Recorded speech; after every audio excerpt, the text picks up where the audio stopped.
Welcome back, everybody, to the Varsity Squad show. I'm your host, Sheldon. I'm Daniel. And I'm Landon. Guys, Friday, week is almost over. You guys got any plans for the weekend? I don't. No? Nah, I'm asleep. I'm asleep. Catch up? Yeah, catch That's up right. a little bit. What about you, Landon? I got a pretty busy weekend. I got a game tonight, and then I ref tomorrow, and then What are you reffing? Flag I'll football? ref flag football, and then Sunday I just got church. Cool. Sounds pretty good. I'm going to Ajo tonight, guys, so I'm leaving like 2 p.m. for a game that's at 7 because it's, 2.5 hours away. So, and I got to get up tomorrow again at 8 a.m. or 6 a.m. So I'm going to be very, very tired. But, doing what I love this weekend, reffing a whole bunch, and of course got church Sunday. So, should be a good weekend, a long weekend, but it's always fun. Now, guys, we want to jump straight into our recap. Daniel, tell us about the CAA games. All right. In CAA volleyball, Glenview College Preparatory High was able to defeat West Phoenix High in all 3 sets. We had Mission Heights Preps not able to get it done against Imagine at Superstition, only winning 1 set out of the 4 total played. Maryville Prep Academy was able to win against Sequoia Pathfinder Academy 3 sets to 1. And Holy Family Academy beat Paradise Valley Christian Prep 3 sets to 0. Now in CAA soccer, the Orm School edged out Thunderbird Adventist Academy 4 goals to 3. Maryville and Ville de Marie had a tie at 1-1. I think that's the first time that Ville de Marie has not won their game. Arrowhead Christian defeated 91st Psalm Christian 3-1. And Phoenix College Prep had no struggle against West Phoenix, winning 9 goals to 1. Now we're going to jump to Landon for the AIA update. In AIA volleyball, Arizona Lutheran beat Phoenix Country Day, winning 3 out of the 4 sets played. Valley Sanders beat St. Michael in the 5th set. ALA Ironwood beat ALA Anthem South in 3 sets. Alhambra edged out Camelback High, beating them in 3 out of the 5 sets. Sounds like some great games going on, throughout the week, guys. Ville de Marie, tie. It's not a loss, but it's a tie, 1-1 against Maryville Prep Academy. What do you guys think about that? It's shocking, Yeah. Because we thought Look they at were just the gonna score, win, Yeah. We thought they were just gonna beat everyone out, but apparently the team stepped up. Now we know that they've been having some close games as of lately. Winning 2-1. I think they had a 3-2 game. Now a tie. Is a loss to come, or do you think it's just? I don't think so. I think they're gonna win. Yeah, I don't think they'll lose. They're going undefeated. I think it's technically undefeated, even with the tie. It's not a loss, so. Yeah, I'm wondering if this tie will affect their rank because they're number 1. Those first 2 spots were Pan American Charter, I believe, was the other undefeated team. They're undefeated. Well, I think they're all undefeated, but they have ties. You're right. So I think like the top 5 don't have any losses. Yeah. So I don't know. I think they're still going to be at the top. I do too. I'm still expecting a championship game from them. And they've won so many games by such a big margin. It's like you're allowed to tie a game every once in a while. They didn't lose, so there's nothing really to say about. Maryville Prep Academy obviously gave them a fight. That's what props to them for giving the best team in CA soccer a fight. Now, Landon, you said you had a game tonight. Who you guys playing? Tell me about the game. We're playing Canyon View. Canyon View. Okay. So it's a pretty big game because they won the region last year, and they're in the same region as us. So we want to in the Dysart district. Not in Dysart district. That's the district. The region is it's about 6 teams in one area, and they all compete for a region championship. So they won it last year. So if we win it today, that could possibly put us at the number 1 spot in the region. Do you know the record going into the game? I know they lost to Millennium early in the pretty season. sure they are 2-3. Either that or 3-2. Yeah. And you guys are 3-1. 3-1. Yeah. Could be 4-1 if you guys didn't have the cancellation. Do you know anybody on that team that maybe you played with? I know JT plays for I know KU. JT on there. Who played with you in youth ball? Mm-hmm. He was a great quarterback. Oh yeah. But I've seen them play and stuff. I've seen their stats. He's not starting. Really? Yeah. Well, actually, last year I actually did a JV game there. I ref the JV game there, and they have this. I don't know if it's still the kid, so don't quote me on it. But this kid, he's probably 6'6". He was a junior last year playing JV, but he played backup refs for JV. Started for varsity. He may be the guy you're going against, and he's a real tall kid. He's quick. He's quick. He has a good deep ball. This is just what I saw last year in the JV game. So, again, don't quote me on it because they could have changed it. And we have a good defense, though. I'm trusting our defense. Yeah, I mean, your offense has to get it done. I think they will. I think Brady Ferris will get some good runs tonight, like he always does. And as long as the line's been pretty good. So if the line can hold, then you guys can really move the ball. I expect a good game. Mm-hmm. Now, guys, that's gonna wrap up our AIA and the CAA recap. Can't wait to see some of those games that happen tonight. Another segment. So we'll see you then.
Welcome back, everybody. Now it's time to look at some outstanding athletes from across the state. Now, these athletes are no doubt leaders of their teams.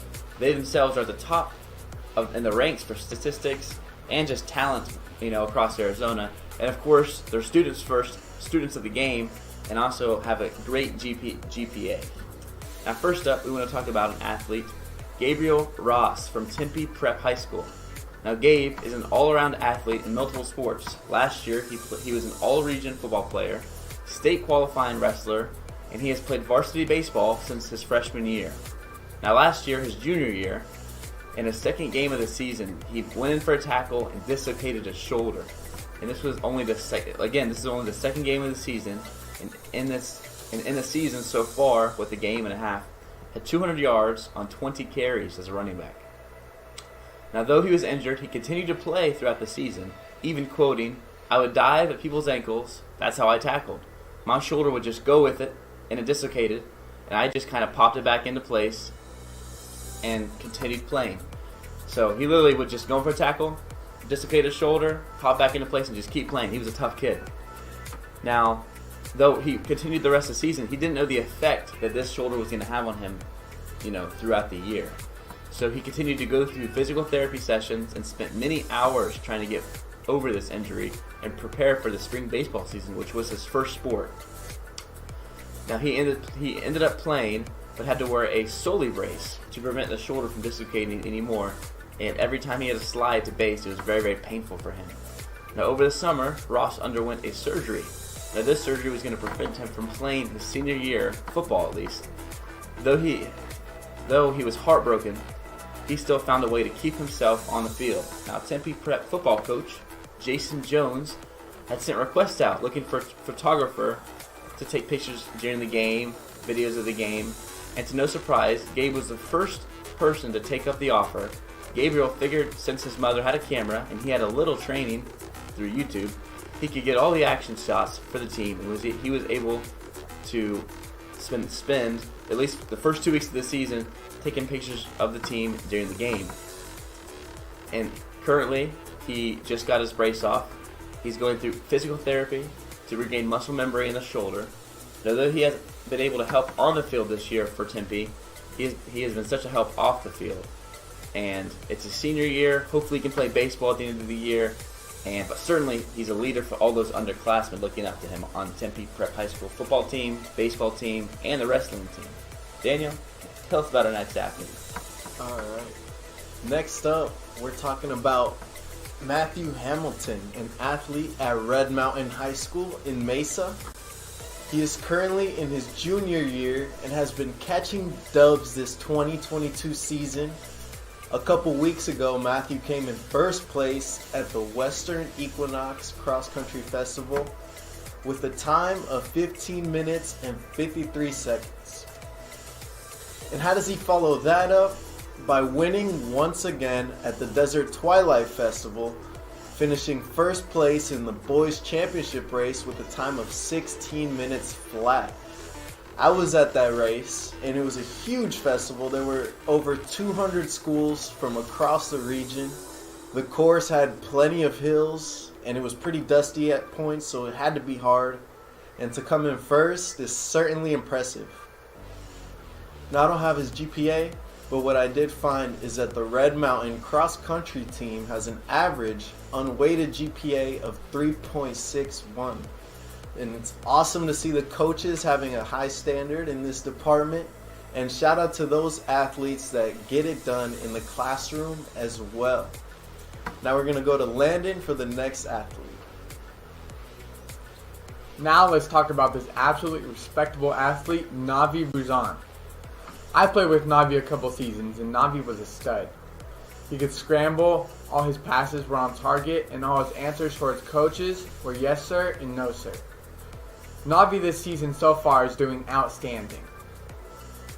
His past season as a sophomore, he passed for 1,311 pass yards with a completion percentage of 74%.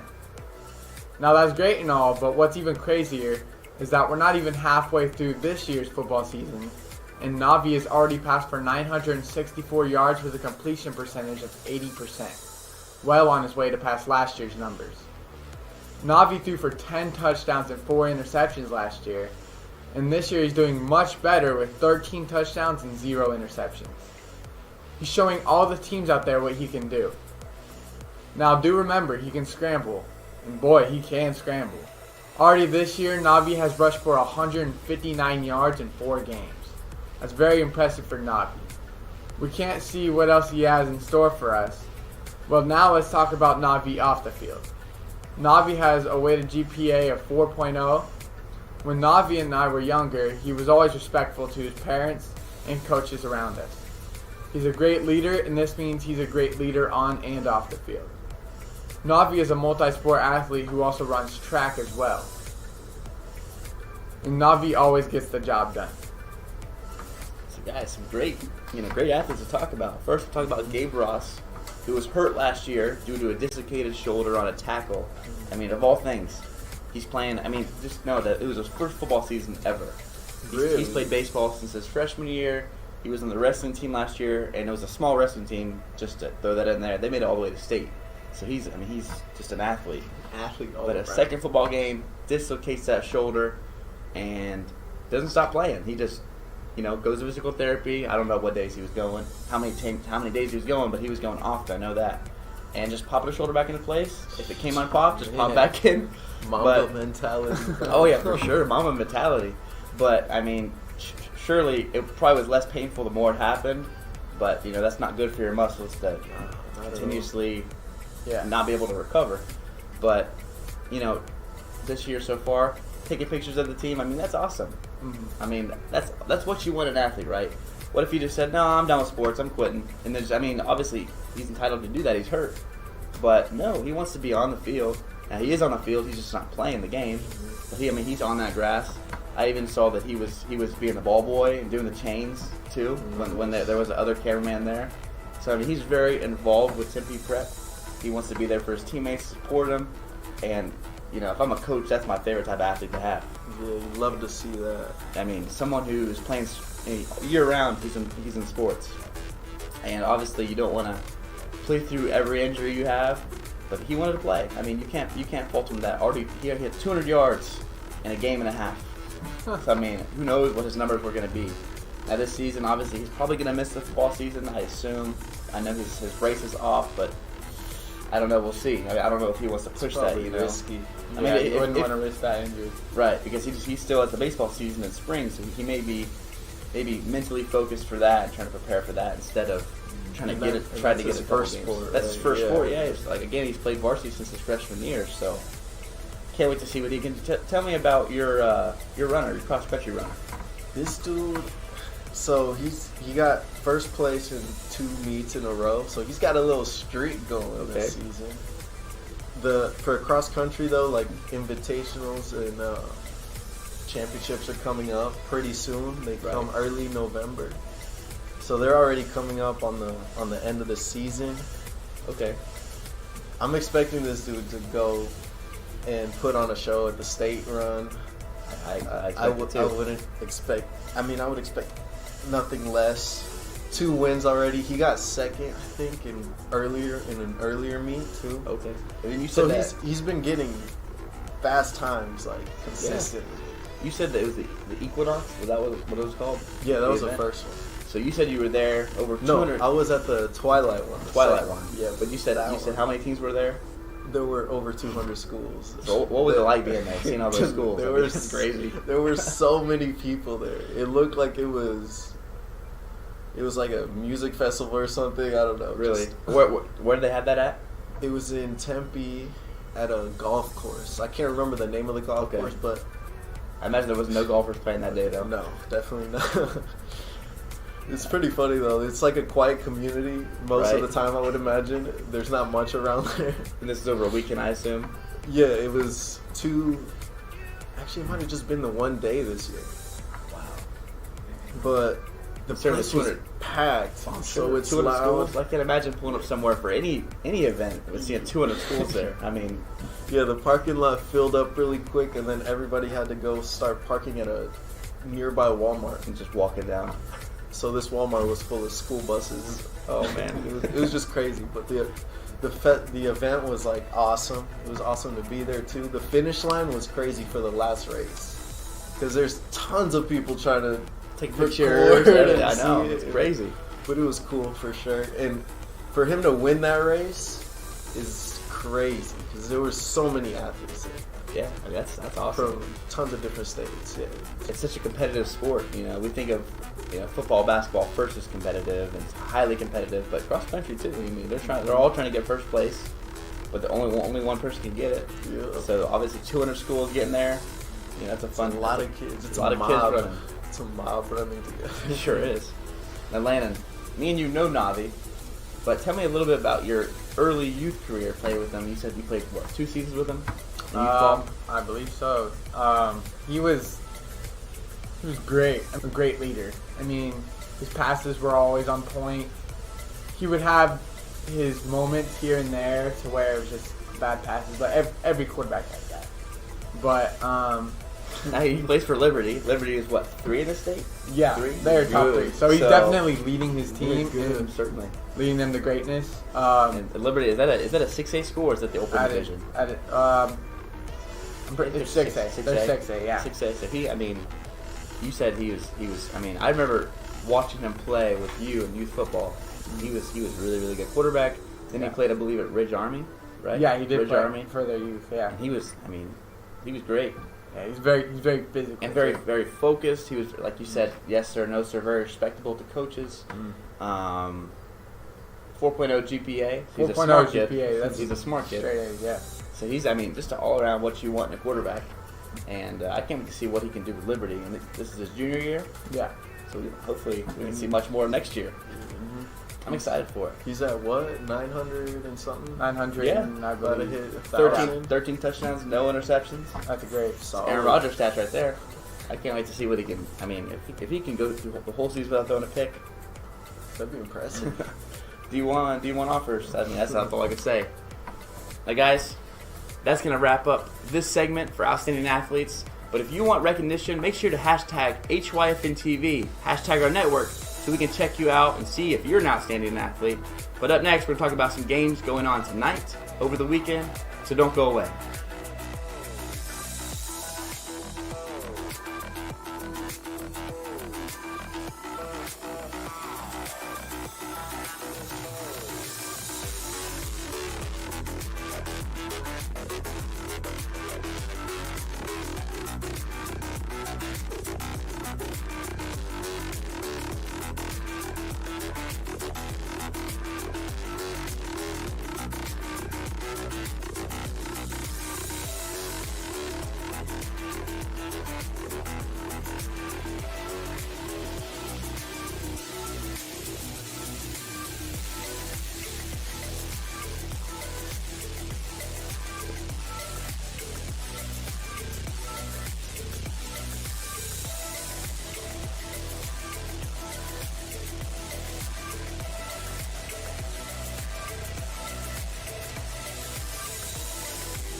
Welcome back, everybody. Now it's time for our AIA and CAA report. We're going to look at some games that have not happened yet, that are happening tonight and over the weekend.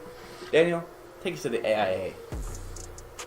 All right, in AIA football, we've got number 2 Chandler with a 5-0 record facing off against Castile. Ranked number 7, they dropped a spot somehow, but they're 5-0 as well. Now we got Desert Edge, who was 4-1, ranked 23rd, going against Saguaro, ranked 5 with the 2-3 record. There's also going to be a big rivalry going on in Peoria. Peoria High, with a 3-1 record, will play longtime rival Cactus, that is ranked number 25, and they got a 2-3 record.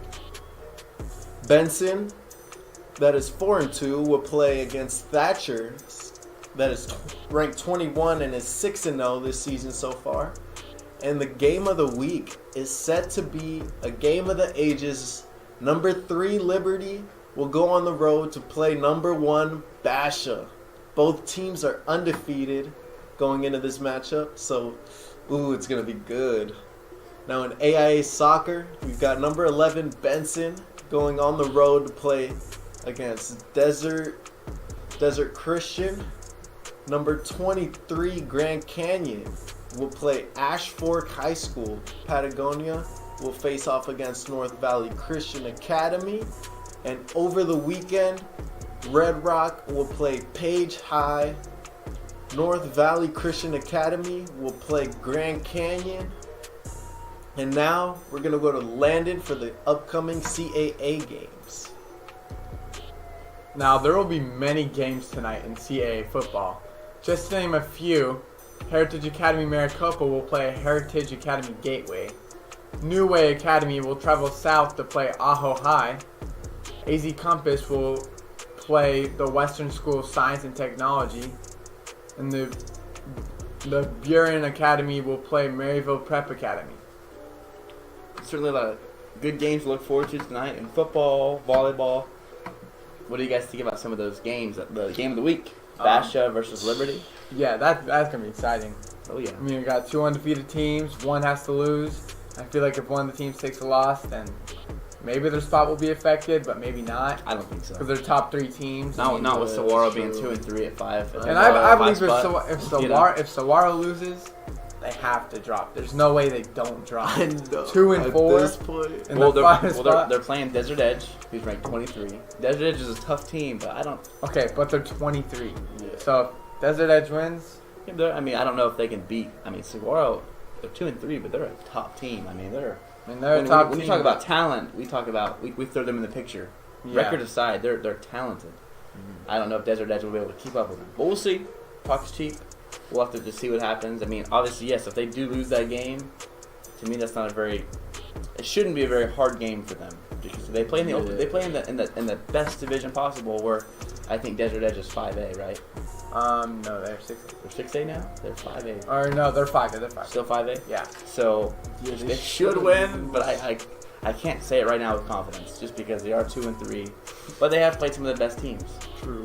Now, how about Castile? Castile playing Chandler. This is the test. We've been talking about it all year.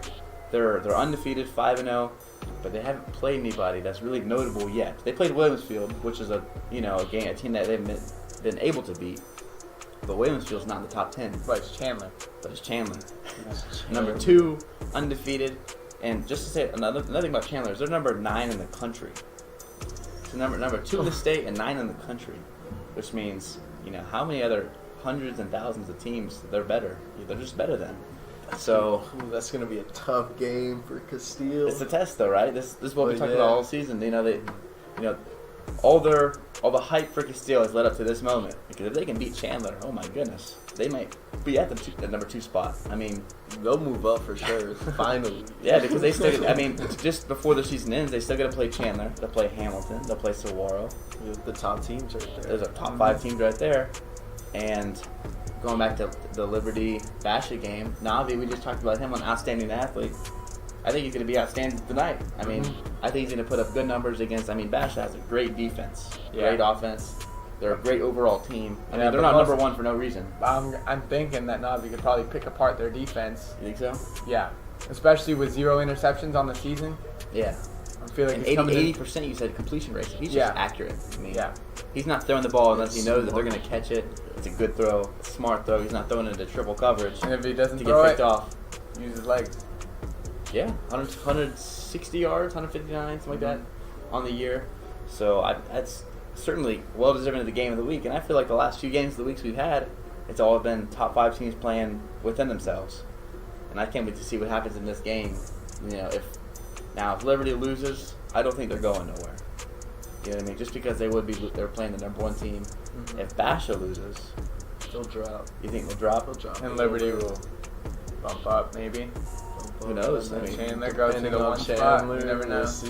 Who knows? It's a Maybe. big week.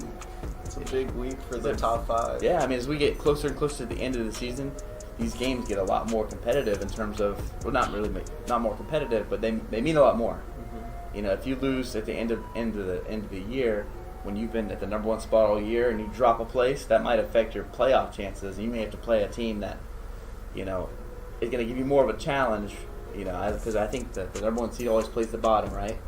So if you're number 1, farther down you go, you're playing a more even team. So I can't wait to see what happens when we get there. But you know, first up, we'll have to see what happens tonight in these games. Guys, I'm going to Ajo for the New Way Academy Ajo game. We talked about Mimo Ortiz early on in the season, right? Yeah. He was, I think, one of our first outstanding athletes we talked about. I was able to meet him at the game when I went down to see him play Gila Bend, which they won. And I think they're going to win tonight. A New Way Academy has had a struggling season so far, and so is Ajo, but I think Ajo is just a stronger team just because I've seen them play. I've seen New Way Academy play, and it'll be a fun game to officiate. I can't wait to talk about it next time we're all together. I mean, Yeah. you know me, I love officiating. I love talking about my calls and everything, so can't wait to see what happens in the game tonight. And it's a ways down there for everybody. I'm driving 2.5 hours. All the referees actually we're all meeting and driving down real early. And I, remember I talked about the game at Gila Bend where Western School of Science got stopped by their bus broke down. Yeah. I mean, that's only an hour drive, so hopefully nothing happens tonight with New Way Academy's bus. Oh man. I don't want to jinx nothing, but it's 2.5 hours away, so they got to make extra preparation. Maybe leave school a little bit early. I don't know their plans. We'll just have to see. It's a 7 p.m. tonight, and it's a game I can't wait to Should see. be good. Yeah, Should be good. Mimo. Mimo Ortiz, man. Mimo in action. Oh yeah. Hey guys, it's gonna wrap up our CAA and AIA report. Up next, we're gonna talk about pro sports in the big leagues. So don't go away.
Welcome back, everybody. Now it's time for In the Big Leagues Pro Sports Report. First up, our Sun Scoop.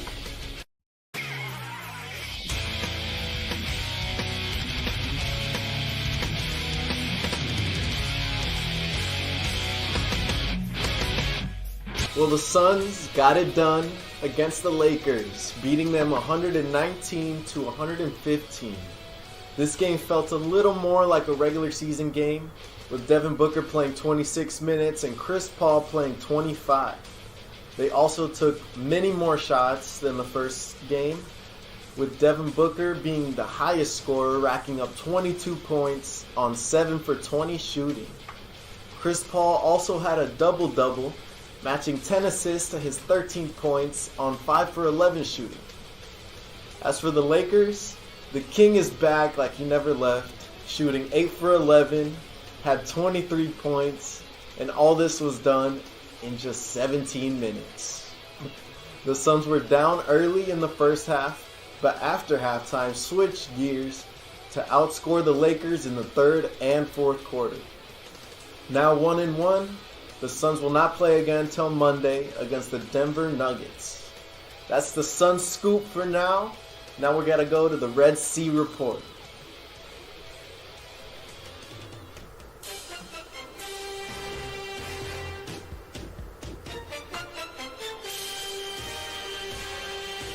Well, the Cardinals certainly have much to prove this Sunday against the Eagles. After a shaky start, the Cardinals sit first tied with first place in the division.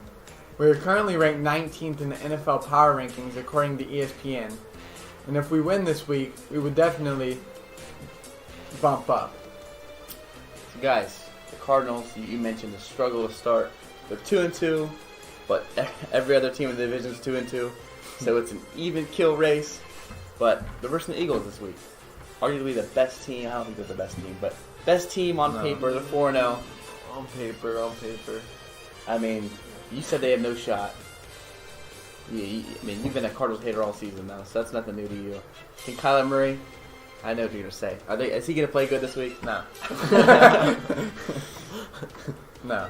I just don't think he is. I mean, him and the head coach just have their differences at times. Right. They don't really get along, and I feel like that's going to affect our offense, affect the team, and I just feel like that may affect his performance a little bit. So, yeah. And also, I mean, he isn't really been standing out to me. I just don't see him like doing anything against the Eagles. Yeah, I see your point. I mean, there's multiple keys to success. Yeah. First, we got to score early. We have to score early. Only, I think, if just a handful. I think we're under 10 points this season Total. in terms of first half points. And I mean, fourth quarter comes on, we'll give you 20, we'll give you 15, whatever. But throughout the game, first 3 quarters of the game, and especially the first 2 quarters of the game, nothing. I mean, and that's why I think they'll lose. Okay, that's what I'm saying. Keys to success. If they can do this, they can win. To score early. Our defense has 4 sacks total. So we're hurt by Chandler Jones. He's with the Raiders now. We don't have a whole lot of pass rushers that can make it. We have J.J. Watt. He's been playing, and he's been good. But we need some more help. He needs more help. Only 4 sacks in the year, and we're 4 games in. The Broncos last night, we lost, but they had 6 sacks last night. So That still sucks. So that's all I'm saying. We had 6 sacks last night, more than the Cardinals have all season. If we can get to Jalen Hurts, who is not an easy quarterback to take down because he's so fast, he knows how to get out of the pocket and make big plays. If we can take him down just a couple times on big third down plays, big second down plays to make it a big third down play, we have a shot. If our defense can play good against those good receivers, they got Devontae Smith and they got A.J. Brown, guys that so far this year have really, really played well. We have a shot. I keep saying if we have a shot, if we do all these things, there's certainly a big list of things we need to do to win.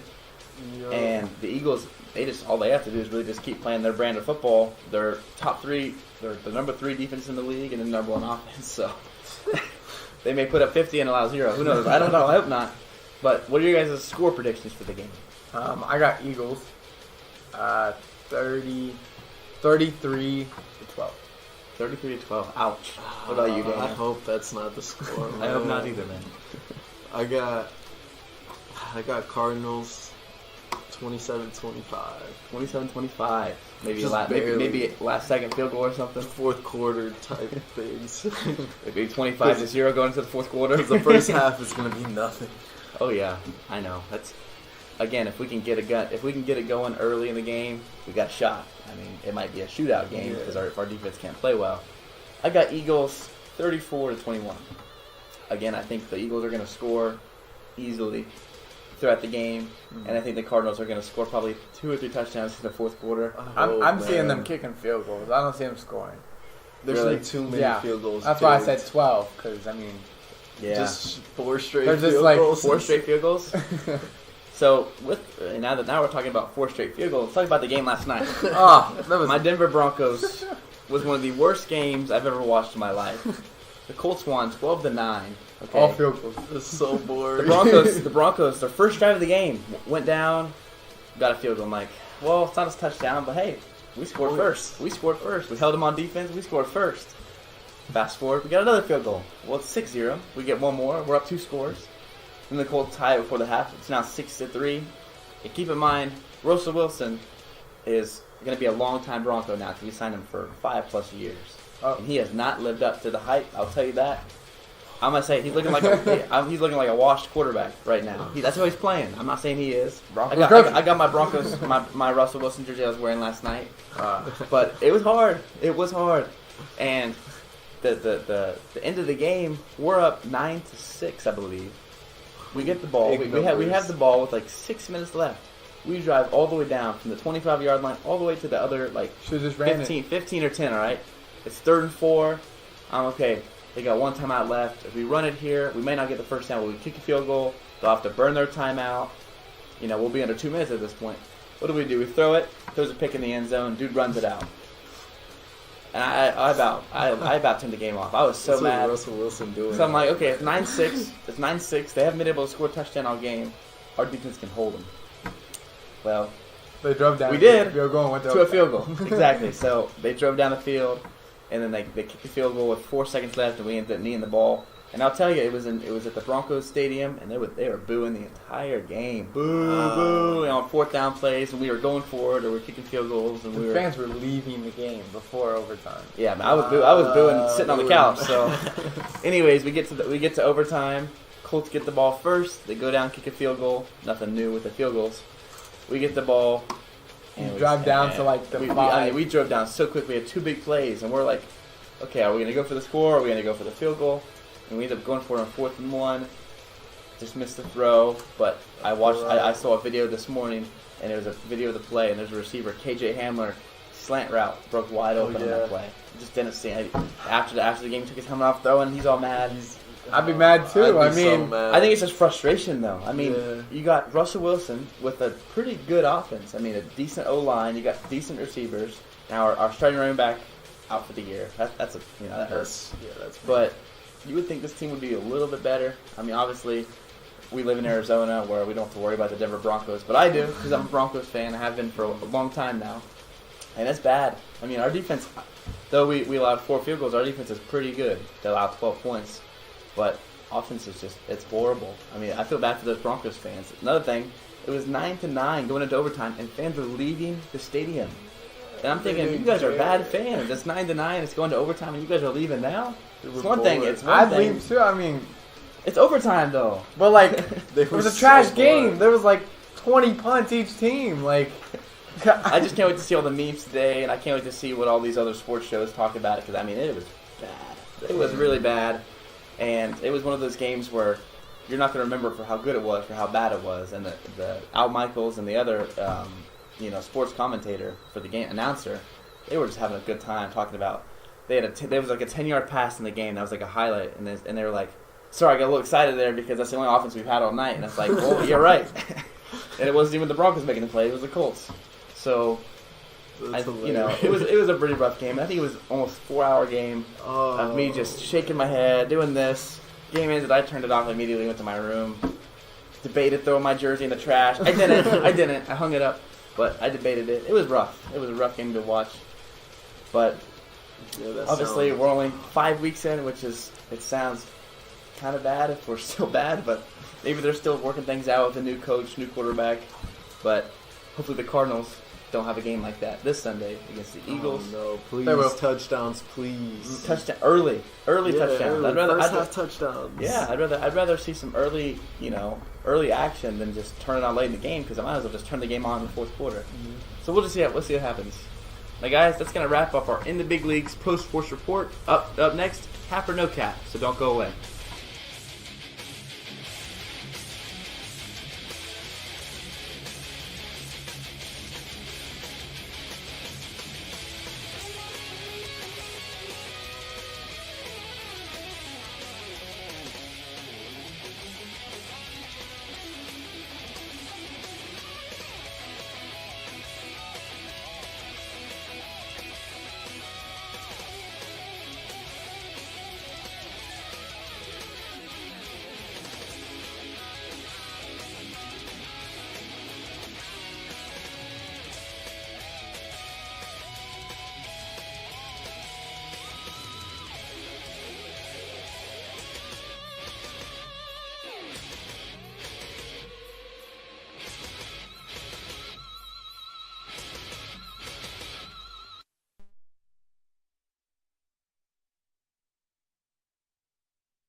Welcome back, everybody. Now it's time for cap or no cap, and boy, do we have a controversial topic today. Now, for today, guys, having a great quarterback is more valuable than having a great defense. Cap or no cap? Before we go into opinions, I got a few examples to talk about. Okay. Go back to 2015. We had Peyton Manning on the Broncos. Our defense won the championship against the Panthers. All right, it was not by the quarterback play. Then you fast forward to the Falcons. Patriots Bowl, where Tom Brady came back from being down 28-3. So where we see a quarterback dominate for the win, and we see a defense dominate for the win. What's more valuable? Or is the quarterback more valuable? I'm kind of in the middle here, because you can have a great quarterback, for example, but what if your receivers are not good? Right. Then what? But then you could have a great defense, and they'll lock up the offense, not let them score, and the defense is just amazing, and they're capable of winning the game. Now, I'm in the middle here, because I can't pick. Because if you have a great quarterback like Tom Brady, Right. or Peyton Manning, or greats like that, they can go and lead their team to Super Bowls like Tom Brady does. Tom Brady does that all the time. Right. But then again, you have the Broncos defense from 2015, win that Super Bowl. Win the season for them. I mean, they were so good. They were amazing. When we Now, were good. When we were good. I can't really decide whether it's cap or no cap because I'm stuck on the middle here.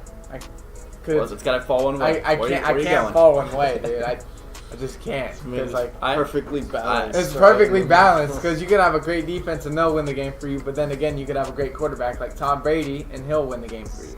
Right. Okay. So I'm in the middle. I can't. We'll pause on you then. We'll go to Daniel. Cap or no cap? I'm in the middle. No, I'm playing. Okay, thank you. I'm like, oh man. I'm gonna say cap on this one. Cap. Because I think having a great defense. I mean, we all know, we've all heard it a million times. Defense wins championships. Right. If you're stopping the other team from scoring, they can't possibly beat you. Mm-hmm. And your offense just has to get 1 point across. Yeah. Yeah. Now, if you have a terrible quarterback, that's hard to do, obviously. unless you have a great running game. You have a higher chance, I think, to win with a great defense and let's just say a bad quarterback as opposed to a great quarterback and a bad defense. Because a bad defense will get smoked. Yeah, because if you think about it, and they'll just be shooting, right? It's just back and forth. Yeah, and that's if the quarterback is doing just as well. So you're saying cap defense is more valuable? Cap defense is more valuable. I respect your opinion, but I disagree with it. Oh, I think it's no cap. This is why. Going back to last night's game, great defense on both sides. Bad quarterback play on both sides. And what lost the game for the Broncos? Not our defense, our offense. We didn't have a good quarterback playing. We have a good quarterback. He just wasn't playing good. He was missing throws. Go back to the Patriots Super Bowl. Tom Brady playing good all season. Go back. Go back to Tom Brady. Down 28-3. Their defense wasn't gonna bring him back 25 points and win the game for him. Tom Brady was. That's what he did. That's what he does. He's a winner. He is the GOAT. We're not talking about who's the GOAT. Not everyone's Tom Brady though. Not everybody's Tom Brady, but there's plenty of quarterbacks I can name that can do what he can do. Yeah. Peyton Manning was a game-winning drive. He could always go down and tie the game, win the game. Patrick Mahomes, Aaron Rodgers, Josh Allen. Yeah. Several quarterbacks, and there's quarterbacks that have already retired that can do it too. So I think a quarterback is more valuable to a team than a defense. Obviously, you want to have great defense, but worst case scenario, you have a shootout game, and who's going to win a shootout game? The better quarterback. Yeah, true. That's why it's more valuable. Now, Landon, okay, you were in the middle. Hold on. I've heard both of your opinions, and I'm going to have to go with no cap. Okay. Because that is a great point. Because I've seen the Bills and Chiefs game from last season. Oh, yeah.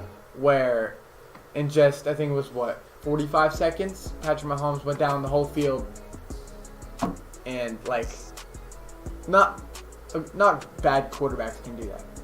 Yeah. Bad quarterback. Let me rephrase that. Yeah. That didn't come out right. Bad quarterbacks cannot do that. But if you have great quarterbacks, they got it. So I'm great. So I am going to say no cap on this because you need a great quarterback on your team to win games. Because if you have a trash quarterback, it's a wrap. Like the Broncos, for instance, they're looking pretty trash with Russell Wilson. We are. I can't say otherwise. So yeah, I'm going no cap. I'd be super interested to see it, where the defense ranked and where the quarterback ranked for the Super Bowl winners. I know, and because very rarely do we have both. Top quarterback who has a top defense. Now we can say Tom Brady has always had a good defense on his team throughout his career, but I don't think they've ever been the best. Number one. I mean, I wouldn't say they've ever been number one, number two, but certainly, I'm sticking to my opinion. Quarterback is more valuable because you can have the best defense in the world, like the Broncos defense, who can't score points to save their life, and you can't. I mean, I was hoping for a pick six or something at that point because I'm like, well, our offense is going to give us 6. Maybe our defense will. I mean, you guys did tip a ball and it floated, and you allowed them to catch it. So. Sure. I mean, that happens. But, so, no cap, cap. We all got our opinions. Obviously, we'll have to see if the Eagles, top quarterback, top defense. So we'll see, going back to that, if the Cardinals can pull that game off against that, because they got both. Yeah. But we'll have to see Sunday. Now, guys, that's going to wrap up our cap or no cap segment. It's also going to wrap up our show today. Make sure to tune in with us next week to bring up, we'll have more scores for you for games that are happening tonight over the weekend. We'll see you then. Bye-bye.